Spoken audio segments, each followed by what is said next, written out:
Council യോഗം അവസാനിപ്പിച്ചിരിക്കുന്നു. സഹകരിച്ച് എല്ലാവർക്കും 1000 നന്ദി.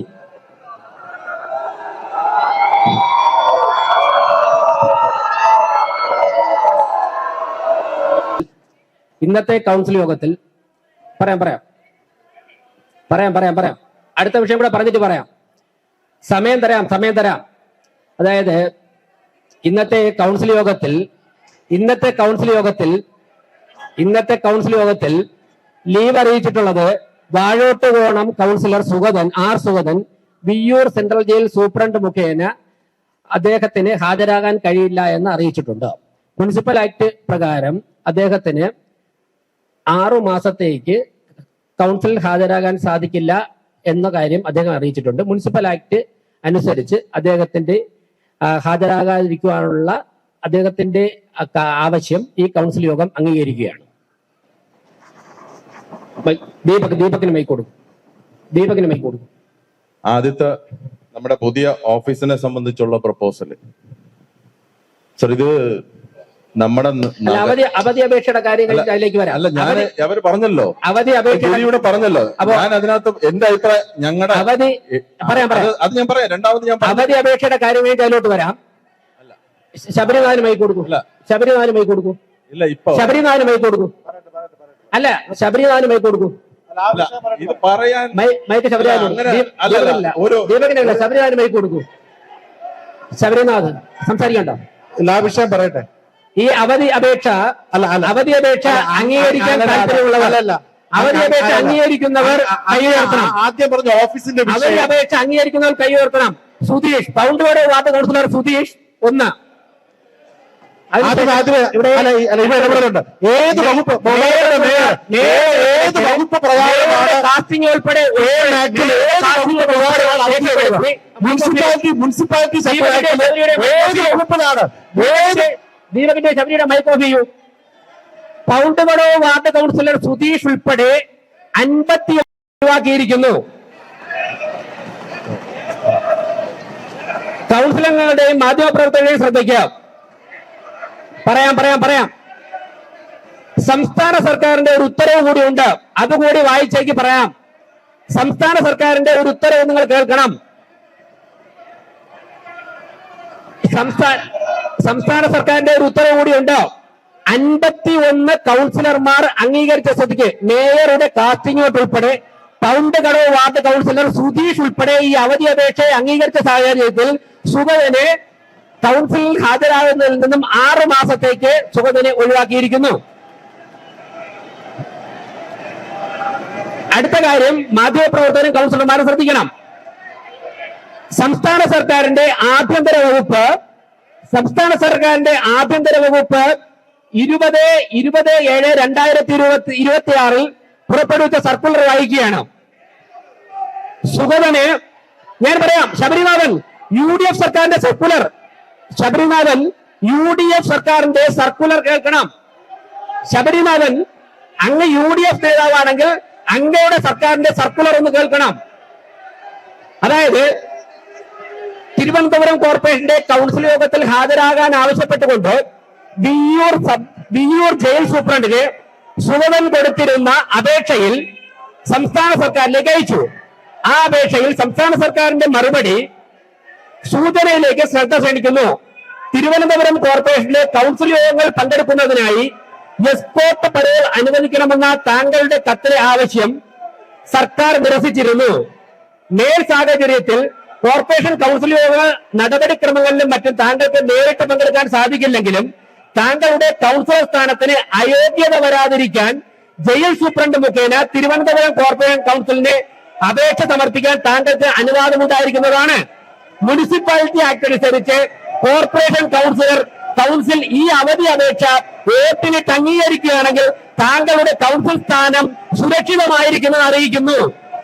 ഇത് സംസ്ഥാന സർക്കാരിന്റെ ആഭ്യന്തര വകുപ്പ് 2026 7-ാം മാസം 2-ാം തീയതി പുറപ്പെടുവിച്ച സർക്കുലറാണ്. സുഗതനെ ഹാജരാവാതിരിക്കാൻ വേണ്ടി അപേക്ഷ സമർപ്പിക്കാമെന്ന് ശബരിനാഥ UDF സർക്കാരിന്റെ ആഭ്യന്തര വകുപ്പിന്റെ സർക്കുലറാണ്. ആർക്ക് വേണമെങ്കിലും പരിശോധിക്കാം. തൃശൂർ ജയിൽ സൂപ്രണ്ട് മുഖാന്തരമാണ് സമർപ്പിച്ചിരിക്കുന്നത്. ഈ കൗൺസിൽ യോഗം കഴിയുമ്പോഴേക്കും മാധ്യമങ്ങൾക്ക് ഇതിന്റെ കോപ്പി തരുന്നതാണ്. കൗൺസിൽ യോഗം അടുത്ത അജണ്ടയിലേക്ക് കടക്കുകയാണ്.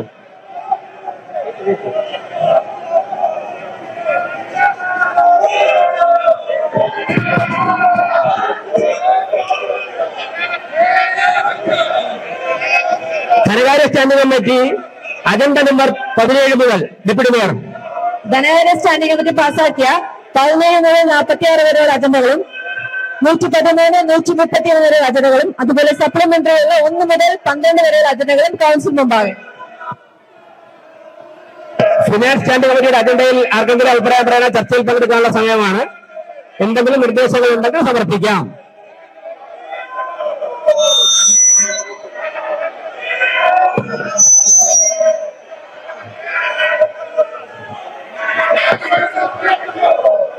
ഫിനാൻസ് സ്റ്റാൻഡിംഗ് കമ്മിറ്റിയുടെ അജണ്ടയിൽ എന്തെങ്കിലും വിഷയം അപ്പോൾ ആർക്കെങ്കിലും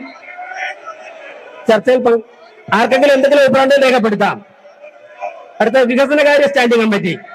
വികസനകാര്യ standing committee Karamana Ajith.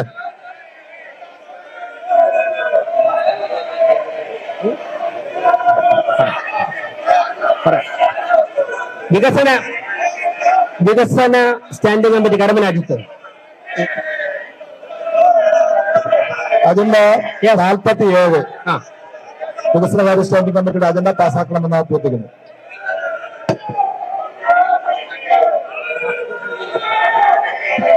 മരാമത്ത് standing കമ്മിറ്റിയുടെ എല്ലാ അജണ്ടയും പാസ്സായി പ്രഖ്യാപിച്ചിരിക്കുന്നു. വികസന സ്റ്റാൻഡിംഗ് കമ്മിറ്റിയുടെ എല്ലാ അജണ്ടകളും പാസ്സായി പ്രഖ്യാപിച്ചിരിക്കുന്നു. 3 ക്ഷേമകാര്യ സ്റ്റാൻഡിംഗ് കമ്മിറ്റി സത്യവതി പറയൂ. ബഹുമാനപ്പെട്ട മേയർ, നമ്മുടെ 48, 55, 57, 70 മുതൽ 74 വരെയും 76 മുതൽ 79 വരെയും 82 മുതൽ 84 വരെയും 88 മുതൽ 86 മുതൽ 88 വരെയും 91 മുതൽ 94 വരെയും 99 മുതൽ 107 വരെയും 114 മുതൽ 121 വരെയും സപ്ലിമെന്റിലെ 1ാമത്തെ അജണ്ടയും 56ാമത്തെ അജണ്ടയും 68ാമത്തെ അജണ്ടയും 90 മുതൽ 99 വരെ അജണ്ടയും 96 മുതൽ 108 വരെ അജണ്ടയും കൗൺസിൽ മുന്നാകെ. എല്ലാം കഴിഞ്ഞല്ലോ. ശരി. ക്ഷേമകാര്യ സ്റ്റാൻഡിംഗ് കമ്മിറ്റിയിൽ ഏതെങ്കിലും അജണ്ടയിൽ ചർച്ചയിൽ എന്തെങ്കിലും അഭിപ്രായമുണ്ടോ ആർക്കെങ്കിലും? അപ്പോൾ ക്ഷേമകാര്യ സ്റ്റാൻഡിംഗ് കമ്മിറ്റിയുടെ എല്ലാ അജണ്ടയും പാസ്സായിരിക്കുന്നു. ആരോഗ്യകാര്യ standing committee chairman Shri MR Devan. Sir, 41 മുതൽ 48 വരെയും 122 മുതൽ 125 വരെയും 1 മുതൽ 47 വരെയുമുള്ള അജണ്ട കൗൺസിൽ അംഗങ്ങൾ വിശദമായി ചർച്ച ചെയ്ത് പാസാക്കണമെന്ന് സവിനയം താല്പര്യപ്പെടുന്നു.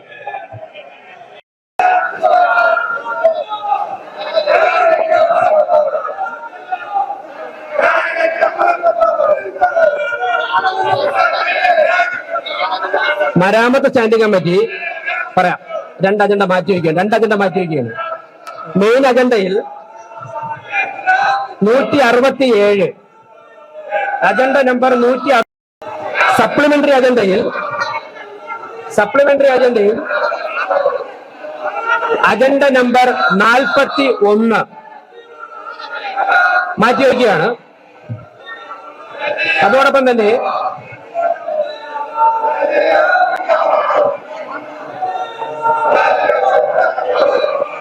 അജണ്ട നമ്പർ 45 അതിനകത്ത് മേയർ പറഞ്ഞ 167 മാറ്റിവെച്ചുകൊണ്ട് അതുപോലെ തന്നെ സപ്ലിമെന്ററി അജണ്ടയിൽ പേജ് നമ്പർ 43 മുതൽ 68 വരെ 1 മുതൽ 57 വരെ ഉള്ളതിൽ 41, 43, 52 മാറ്റിവെച്ചുകൊണ്ട് കൗൺസിൽ അംഗീകാരത്തിനായി സമർപ്പിക്കുന്നു.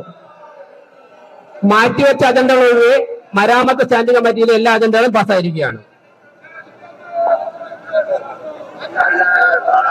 Town planning chairman Shri Pattoor Radhakrishnan town planning standing കമ്മിറ്റിയുടെ അജണ്ട വായിക്കൂ. സർ, നഗരാസൂത്രണകാര്യ സ്റ്റാൻഡിംഗ് കമ്മിറ്റിയുടെ സപ്ലിമെന്ററി അജണ്ടകളില്ല.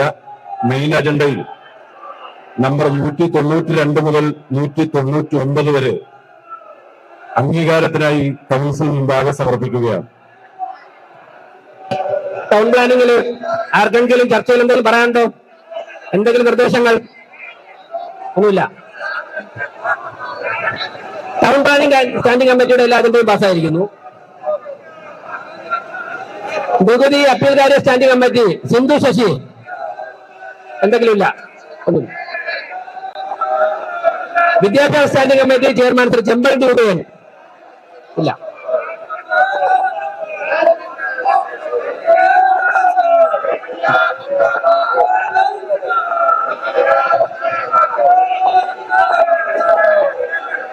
അജണ്ട നമ്പർ 2 വാർഡ് കമ്മിറ്റിക്ക് അംഗീകാരം കൊടുക്കുന്നത് നേരത്തെ പറഞ്ഞില്ലായിരുന്നു.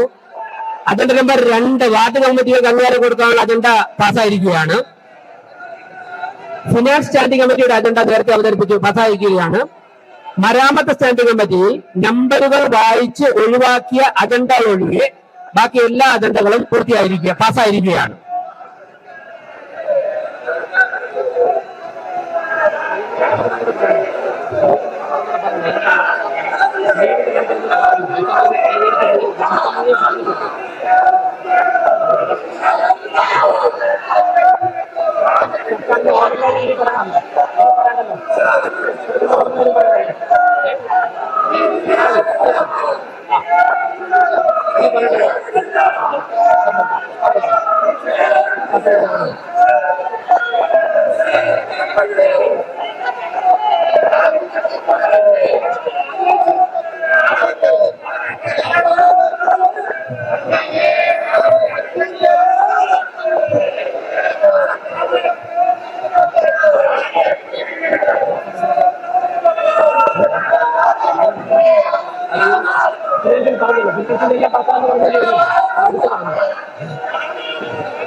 പ്രതിപക്ഷ അംഗങ്ങൾ ആവശ്യപ്പെട്ട അനുസരിച്ച് ഒരു കാര്യം കൂടി പറയാം. പ്രതിപക്ഷ അംഗങ്ങൾ നിങ്ങൾ ആവശ്യപ്പെട്ട കാര്യം അതെങ്കിലും കേൾക്കൂ. നിങ്ങൾ മുതിർന്ന നേതാക്കന്മാർ ഉൾപ്പെടെ ആവശ്യപ്പെട്ട കാര്യത്തിന് മറുപടി പറഞ്ഞോട്ടെ. നിങ്ങൾ ഉൾപ്പെടെ ആവശ്യപ്പെട്ട മറുപടി പറഞ്ഞോട്ടെ.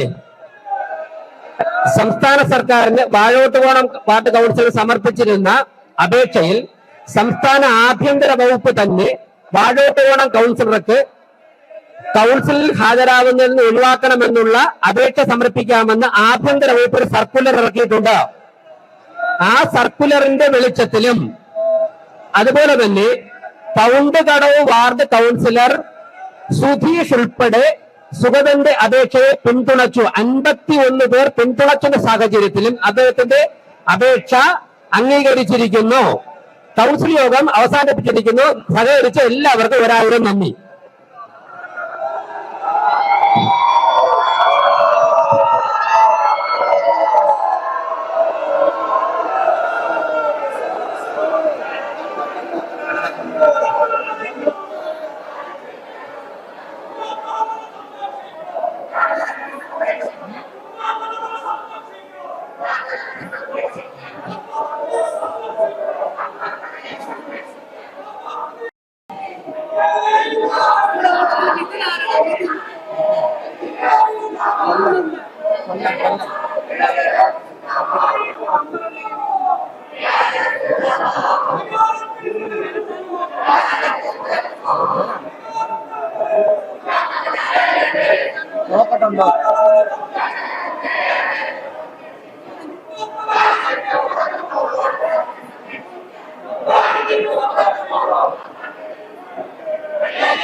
നിയമവിരുദ്ധമായി ചെയ്തിട്ടുള്ള ഈ പ്രോസസ്സിനെതിരെ നമ്മുടെ വിയോജിപ്പ് ഞാനും ആസ് പാർലമെന്ററി പാർട്ടി ലീഡർ എല്ലാ കൗൺസിലേഴ്സും അതിന്റെ വിയോജിപ്പ് ആദ്യം അങ്ങേക്ക് നൽകുകയാണ്.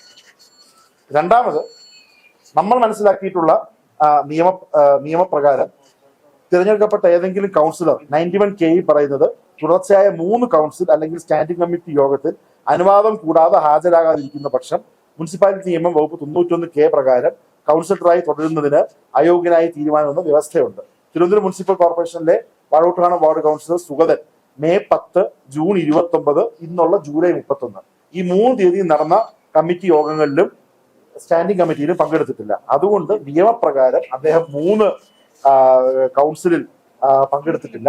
3 കൗൺസിലിൽ പങ്കെടുക്കാത്തത് കൊണ്ട് സുഗതനെ അയോഗ്യനാക്കണമെന്നുള്ള നമ്മൾ കൊടുക്കുന്നുള്ള നമ്മുടെ റിക്വസ്റ്റാണ്.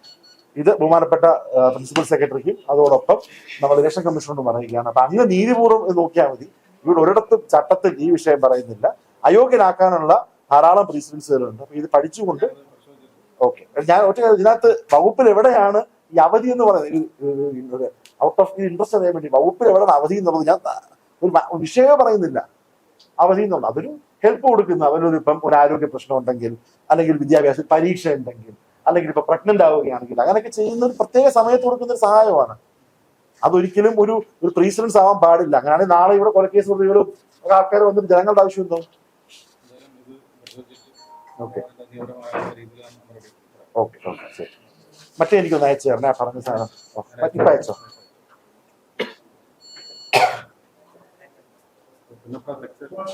അത് കഴിഞ്ഞ ഞാൻ പറഞ്ഞിട്ട് ഹോം മിനിസ്റ്റർ എന്തോ പറഞ്ഞ സാധനം അത് കിട്ടിയ സർക്കാർ കിട്ടിയത് ഹോം മിനിസ്റ്റർ എന്തോ അത് അയച്ചു തരുന്നത് അത് കാണിക്കും വായിച്ചോക്കണം.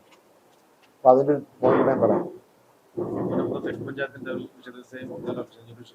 ഇക്കാര്യത്തിൽ ഇപ്പോൾ പരാതി നൽകിയിരിക്കുകയാണ്. എന്താണ് മുനിസിപ്പൽ ചട്ടത്തിൽ പറയുന്നത്? ജയിലിൽ കിടക്കുന്ന ഒരാൾക്ക് ഇത്തരത്തിൽ ഒരു അപേക്ഷ നൽകാനോ അത് അംഗീകരിക്കാനോ കൗൺസിലിന് അതിന് അധികാരമുണ്ടോ? അതാണ് ഇപ്പോൾ ചലഞ്ച് ചെയ്തിരിക്കുന്നത്. കൗൺസിലർക്ക് അവധി അനുവദിക്കുന്നത് കൗൺസിലാണ് അവധി അനുവദിക്കുന്നത്. അതിനെ സംബന്ധിച്ച് കൗൺസിലർ ശക്തിനോട് ഒരാക്ഷേപം ഉന്നയിച്ചുകൊണ്ട് കത്ത് തന്നിട്ടുണ്ട്. നിയമവശങ്ങൾ പരിശോധിച്ചതിന് ശേഷം അതിന്റെ മറുപടി ആണല്ലോ. ഇത്തരത്തിലൊരു ജയിലിൽ കിടക്കുന്ന ഒരു കൗൺസിലർക്ക് ഇത്തരത്തിൽ അവധി അപേക്ഷ നൽകാനോ അത് അംഗീകരിക്കാനോ ചട്ടത്തിൽ എന്താണ് പറയുന്നത്? ചട്ടം അനുവദിക്കുന്നുണ്ടോ?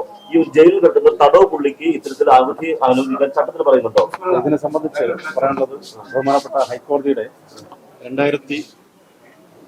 2182/2024 നമ്പർ കേസിൽ ആലപ്പുഴ ജില്ലയിലെ മുനിസിപ്പാലിറ്റിയിലെ സെക്രട്ടറി BJP മുനിസിപ്പാലിറ്റിയാണ്. അവിടെ UDFന്റെ കൗൺസിലർ സമാനമായ ഒരു വിഷയത്തിൽ അദ്ദേഹം ജയിലിലാണ്. ആ വിഷയത്തിൽ 12 ജൂണിൽ ഇപ്പൊ ബഹുമാനപ്പെട്ട സെക്രട്ടറി ഒരു സൈറ്റ് ചെയ്യാണല്ലോ. അപ്പൊ അതിനെ ഖണ്ഡിക്കാൻ വേണ്ടി വേറെ സൈറ്റ് ചെയ്യാണ്. 12/6 പാലക്കാട് മുനിസിപ്പാലിറ്റിയിൽ സമാനമായ വിഷയത്തിൽ ഒരു പ്രതിപക്ഷ കൗൺസിലർ ജയിലിലായപ്പോൾ അതിൽ അവിടുത്തെ സെക്രട്ടറി കൊടുത്തേക്കുന്ന കത്താണ്. പാലക്കാട് നഗരസഭയിലെ വാർഡിലെ കൗൺസിലറായ താങ്കൾ സൂചന 1 പ്രകാരം നൽകിയ അവധി സൂചന നിരസിച്ചുള്ളതാണെങ്കിലും തുടർച്ചയായ 3 മാസക്കാലവും 3 കൗൺസിലും ഹാജരാകാത്തത് കാരണം കേരള മുനിസിപ്പാലിറ്റി ആക്ട് 91K പ്രകാരം താങ്കൾക്ക് അയോഗ്യത സംഭവിച്ചിട്ടുണ്ടെന്ന് അറിയിക്കുന്നു. അപ്പൊ അദ്ദേഹം 2024 ആലപ്പുഴത്തെ വിധി പറയുകയാണെങ്കിൽ ഞാൻ 2026 പാലക്കാട് മുനിസിപ്പാലിറ്റി അത് പഞ്ചായത്ത് ആക്ട് ആണ്.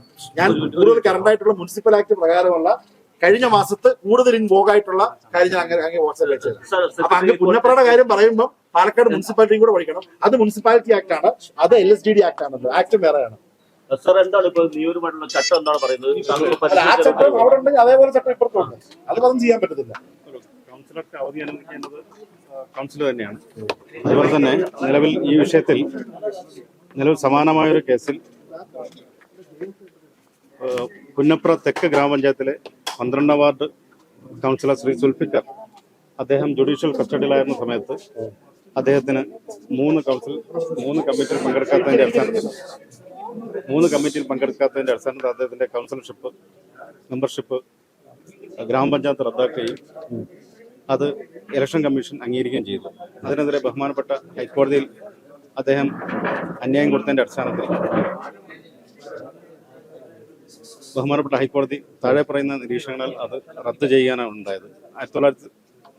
അതിൽ ജുഡീഷ്യൽ കസ്റ്റഡി കാരണം യോഗങ്ങളിൽ പങ്കെടുക്കാൻ സാധിക്കാത്ത സാഹചര്യത്തിലും അതിനായി ശ്രമിച്ചിട്ടുള്ള സാഹചര്യത്തിലും ഒരു ജനപ്രതിനിധിക്ക് സ്ഥിരമായി പദവി നഷ്ടപ്പെടാൻ പാടില്ലെന്ന് നിരീക്ഷിച്ച കോടതി അദ്ദേഹത്തിന്റെ വാർഡ് അംഗത്വം നിലനിൽക്കുന്നതാണെന്ന് വ്യക്തമാക്കുകയും അത് പുനഃസ്ഥാപിച്ച് നൽകുകയും ചെയ്തു. ഈ കോടതി ഉത്തരവ് ജൂലൈ 3, 2024 ബഹുമാനപ്പെട്ട ഹൈക്കോടതിയുടെ 182/48/2024 നമ്പർ കേസിലാണ് ഈ ഒരു വിധി വന്നത്. എന്തായാലും ഇപ്പോൾ ബഹുമാനപ്പെട്ട കൗൺസിലർ ശ്രീ ശബിനനാഥ് 2 ആക്ഷേപം ഇതുമായിട്ട് ബന്ധപ്പെട്ട് തന്നിട്ടുണ്ട്. ഒന്നുകൂടി ഇതിന്റെ നിയമവശങ്ങൾ പരിശോധിച്ചതിനു ശേഷം സെക്രട്ടറി എന്ന നിലയിലുള്ള നടപടി സ്വീകരിക്കുന്നതായിരിക്കും. അതും ഇതേ കേസ് തന്നെയാണ്. ജുഡീഷ്യൽ കസ്റ്റഡി ആയിരുന്നതിന്റെ അടിസ്ഥാനത്തിലാണ് അദ്ദേഹത്തിന് മെമ്പർഷിപ്പ് നഷ്ടമായത്. അതിനെതിരെ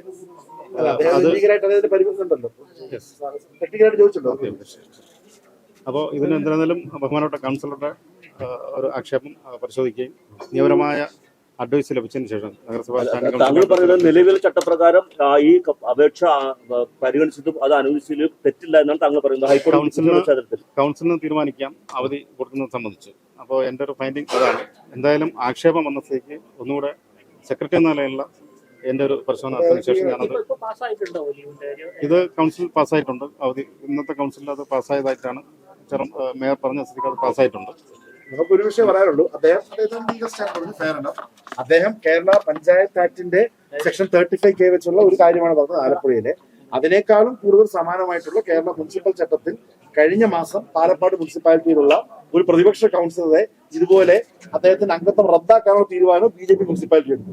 അപ്പൊ ആദ്യമേ എനിക്ക് പറയേണ്ടത് ഈ എനിക്ക് എന്നെ കണ്ടുകൊണ്ടിരിക്കുന്ന ആൾക്കാരോട് പറയാനുള്ള കാര്യം, ഈ കൗൺസിലിലോ ആക്ടിലോ ഒരിടത്തും ഈ തൊള്ള കീറി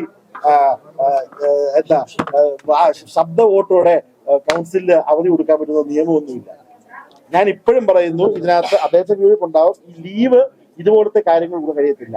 നാളെ കാപ്പ കേസ് പ്രതിക്ക് നിങ്ങൾ 6 മാസം ലീവ് കൊടുക്കുകയാണെങ്കിൽ ഈ കൊലപാതക പ്രതിയും ഈ പറഞ്ഞ ഈ കൗൺസിലിൽ ഇരിക്കേണ്ടി വരും. ആലോചിച്ച് ഒരു കൊലപാതകം ചെയ്തിട്ട് ഒരു കൗൺസിലർ പോയി ചെയ്തിട്ട് പിന്നെ അവരെ ന്യായീകരിക്കുമല്ലോ. ഇന്ന് മേയർ തന്നില്ല ശബ്ദ വോട്ടൊന്നൊരു കാര്യമില്ല. ലീവിന് കൈപൊക്കി പാസ്സാക്കാവുന്ന നിയമവശമൊന്നും ഇല്ല. അപ്പൊ ഞാൻ പറയുന്നത് അദ്ദേഹം പഠിക്കട്ടെ, പക്ഷെ സ്ട്രോങ് ആയിട്ട് ഇതിന് തിരിച്ചു മറിച്ചുമുള്ള കേസുകളുണ്ട്. ഞാൻ സൈറ്റ് ചെയ്യുന്നത് കേരള മുനിസിപ്പാലിറ്റി ആക്ട് പ്രകാരം പാലക്കാട് മുനിസിപ്പാലിറ്റി നടന്ന കേസിൽ ഇത് പറഞ്ഞുകൊണ്ട് 3 തവണ വന്നില്ല എന്ന് പറഞ്ഞുകൊണ്ട് ആ കൗൺസിലറിന്റെ സ്ഥാനം റദ്ദാക്കിയപ്പോൾ അത് BJP-കാർ റദ്ദാക്കിയപ്പോൾ അതേ BJP-യുടെ ഉള്ള തിരുവനന്തപുരം മുനിസിപ്പാലിറ്റിയും BJP-കാരനായതുകൊണ്ട് അകത്ത് കയറ്റുകയാണ്.